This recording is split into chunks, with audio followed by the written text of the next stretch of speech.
जय सिया राम। आज पावन पुरुषोत्तम मास के मानस श्रृंखला में हम उपस्थित हैं आपके समक्ष 14वें दिवस में। मासपरायण के 14वां विश्राम में हम कल कथा को वहाँ समापन किए थे।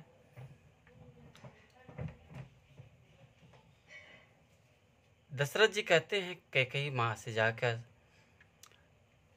कि आप जो मांगो लेकिन गुस्सा नहीं करो, रिसा के नहीं बोलो।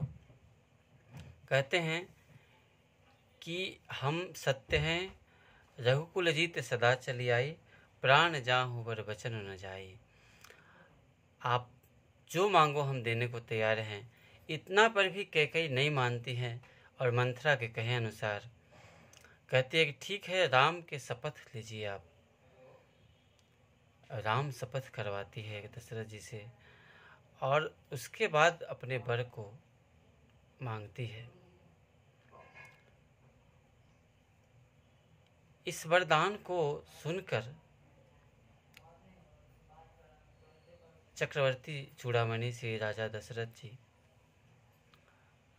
बहुत ही, उनका मतलब मानो शरीर नहीं रह जाता है, खम्भ के भांति सुनकर गिर जाते हैं। बहुत ही दुख होता है उन्हें। क्या मांगती है आखिर कैकेयी, श्रवण करेंगे। सुनहु प्राण प्रिय भावत जी का,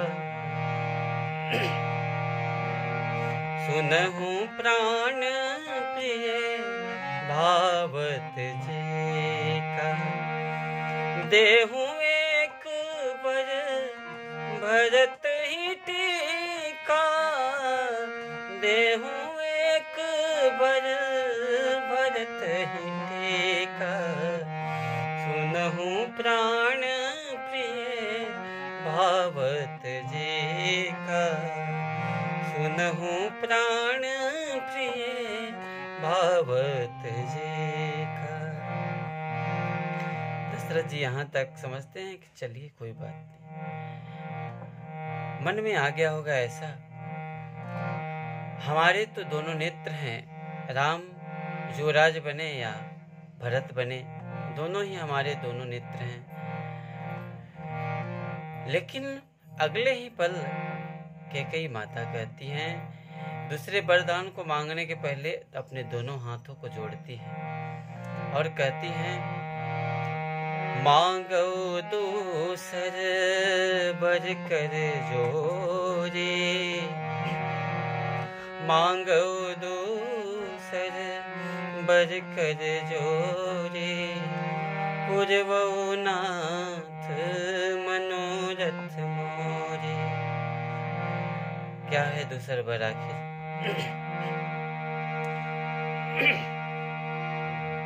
तापस बेस विशेष उदासी, तापस बेस विशेष उदासी, 14 बरिस राम बनवासी, 14 बरिस राम बनवासी, 14 बरिस राम बनवासी। दशरथ जी मानो वहीं खम्भ के समान गिर जाते हैं। कहते हैं अब तो कुछ नहीं बचा, अयोध्या को उजाड़ दी कैकेयी, ये तुमने क्या मांग लिया, ये तो विपत्ति को दे दिया इस अंबर पर मांग के। और कहते हैं कि दशरथ जी बहुत ही दुखित होते हैं।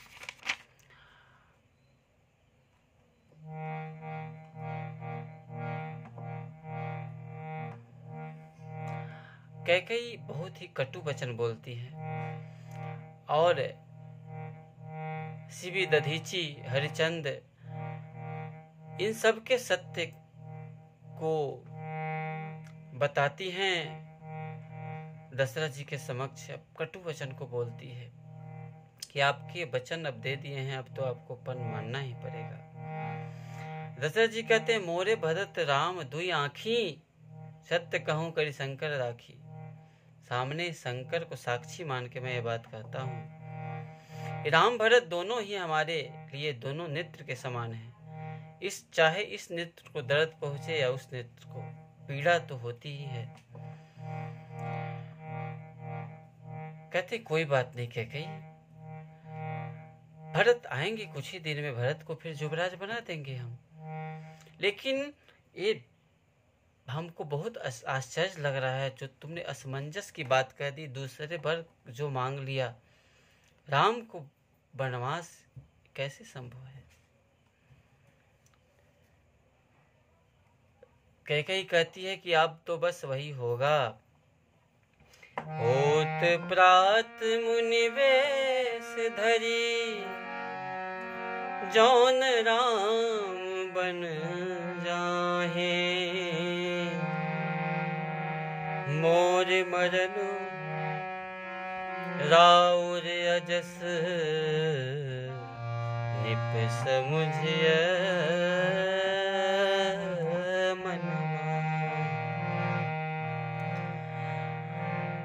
हमारा मदन होगा, आपको अपजस मिलेगा राजन। अब तो आपको बात मानना ही पड़ेगा। अगर सुबह प्रातः राम वनवास नहीं गए, मुनि वेश को धर के,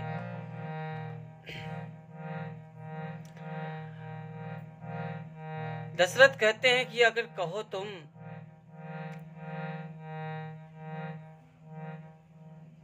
कैकेयी के दोनों पैरों को पकड़ लेते हैं, कहते तुम अभी मांगो तो हम अपने सर को, शीश को काट के दे देता हूँ कैकेयी तुम्हारे चरणों में। लेकिन राम विरह जनी मार सी मोही, राम के विरह में हमें मत मारो। राम राम रट बिकल भुआलू, जनु बिनु पंख विहंग बेहालू। बिना पंख के जैसे पक्षी की दशा होती है, ठीक उसी प्रकार से राम राम रट रहे हैं, कभी बेसुध हो जाते हैं और मूर्छित अवस्था में चले जाते हैं, फिर राम राम कहते कहते होश में आते हैं। प्रतिदिन राजन बहुत सवेरे जग जाते थे, लेकिन आज विलंब हुआ तो सबको बहुत आश्चर्य हुआ। कहते हैं सभी कि जाहु सुमंत जगावहु जाए, सुमंत जी जाइए, कीजिए काज रजाए सुपाई।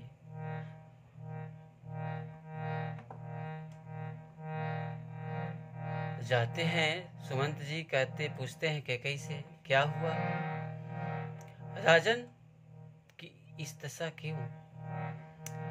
कैकेयी कहती है कि परी नाराज ही नींद निसी, रात भर जगे सो रहे हैं, सोए नहीं हैं।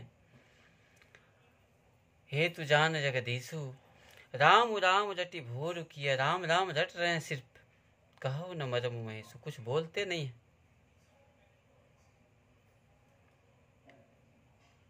जब जाते हैं देखते हैं दशरथ जी को,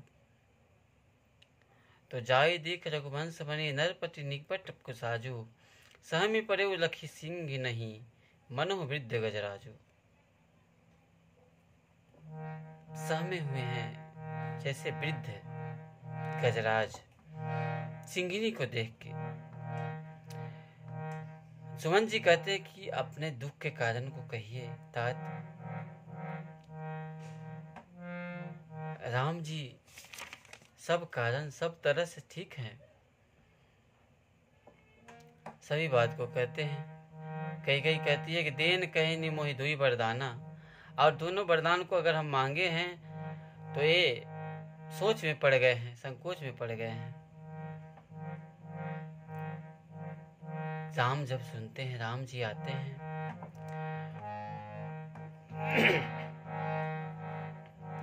राम जी आते हैं, राम पूछते हैं क्या हुआ। कैकेयी माता अपना वचन को सुनाती हैं। जब सुनते हैं राम कि हमें वन को जाना है, ऐसा वचन दे दिए हैं पिताजी, तो राम कहते हैं, सुनु जननी सोई सुत बड़ भागे, जो पितु मातु बचन अनुरागे। हमारे लिए तो बहुत सुख की बात है, खुशी की बात है। हम अपने आप को बड़ भागी समझते हैं, अपने माता पिता के वचन को मानेंगे और भरत राज पाएंगे। इससे बड़ी खुशी की बात और क्या होगी।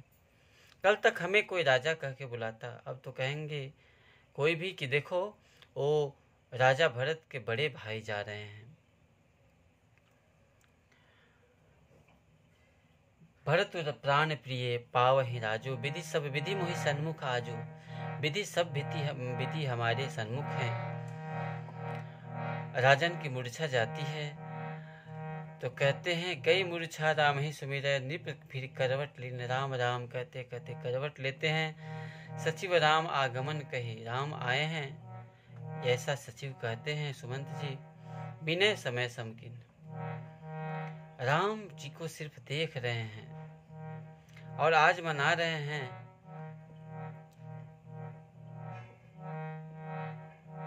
कि आज हमारे वचन को, हमारे कहा को नहीं माने राम।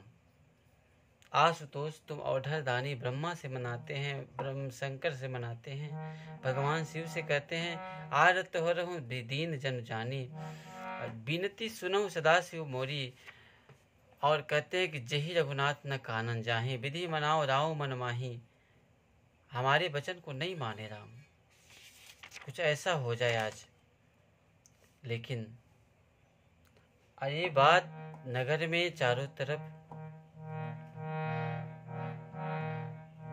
आग की भांति फैल जाती है तुरंत। दशरथ जी बार बार कह को मनाते हैं, एक बार वचन को तुम्हारा मान लिए, चलो दूसरे वचन से हमें निजात दे दो। कहते हैं बाबा पूज्य श्री गोस्वामी जी, काह न पाव कुजारी सक, कान समुद्र समाए, कान करे अबला प्रबल, कही जग काल न खाए। तरह तरह की चर्चाएं हो रही है नगर में। कोई कहता है कि ये भरत का भी सम्मत है, कोई कहता है कि ये राजा अच्छा नहीं किए हैं, बहुत गलत कुमति के चक्कर में पड़ गए हैं, वरदान दे दिए। कोई विधाता को दोष दे रहा है। राम जी कहते हैं कि पिता दिन न मोहि कानन राजू। बहुत खुश हैं राम आज, जय सब भांति मोर बड़ काजू। आज तो बहुत ही अनंत कार्य जो वन में है हमारे हमसे होगा। जाकर कौशल्या जी से पूछते हैं, कहते हैं, माता कौशल्या कहती हैं, जो केवल पितु आय सुताता, तो चली जाऊं माँ जानी बड़े माता। लेकिन जो पितु मातु कहो बन जाना, पिता माता दोनों अगर कहे हैं तो कानन सत अवध समाना। हे राम, एक अयोध्या को छोड़कर जा रहे हो, लेकिन वहां करोड़ों अयोध्या के समान तुम्हारे लिए वन होगा, अतः तुम जाओ।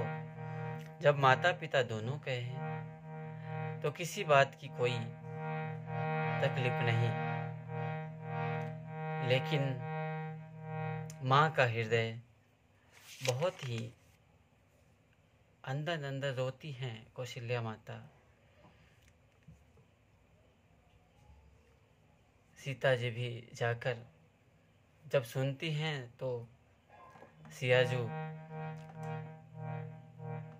कौशल्या जी के आगे दोनों पैरों को कस के पकड़ के बैठ जाती हैं, रोने लगती हैं। कहती है, माँ मैं क्या करूं, हम नहीं रह सकते अपने स्वामी के बिना। चलन चहत वन जीवन नाथु, कई सुकृति जन होई सन होई ही साथु। की तनु प्राण की केवल प्राण, इस प्राण को रख के हम क्या करेंगे। कहते हैं कि आज तक जो सिया जी इतनी छोटी हैं, उन्हें साड़ी पहनना नहीं आता, पलंग से नीचे खुद नहीं उतरी हैं। उन्हें गोद करके पलंग पे बैठाया जाता है और गोद लेकर ही उतारती हैं, तो नीचे पैर रखती हैं। कैसे बन के क्लेश को सहेंगी। और अंत में तो इतना कहते हैं कि कै तापस तिए कानन जोगु, जिन तप हेतु तजा सब भोगु। सभी भोगों को तज करके, त्याग के तपस्या करते हैं वन में जाकर। और यहाँ सिय बन बसी तात के ही भांति, जबकि चित्र लिखित कभी देख ही डेराती। जब पुस्तक में चित्र देखती हैं कपि के बंदर के, तो सिया जी डर जाती है। ये क्या है, ये तो इससे डर लगता है उसको।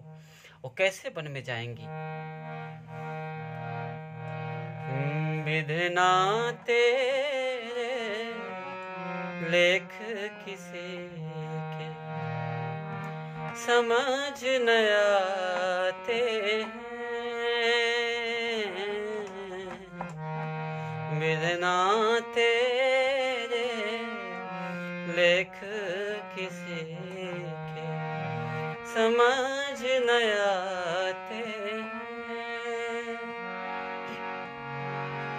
जन जन के प्रिय राम लखन सिए, बन को जाते हैं। विधना तेरे लेख किसे के, समझ न आते हैं। समझ न आते हैं। समझ न आते हैं। प्रसंग के अनुसार पूर्ण भजन को कल अगले दिवस में हम गाएंगे। आज की कथा बस इतनी ही। अगले दिन सिया जी बहुत उपाय करती हैं, बहुत कोशिश करती हैं, कुछ कहती नहीं हैं, लेकिन राम को संग में ले जाना पड़ता है। और इधर जब लखन भैया सुनते हैं, वे भी बहुत कोशिश करते हैं, साथ साथ जाते हैं। अगले कथा का सारांश हम कल के दिवस में सुन कर पाएंगे। आज तक के लिए जय सिया राम, जय सीता।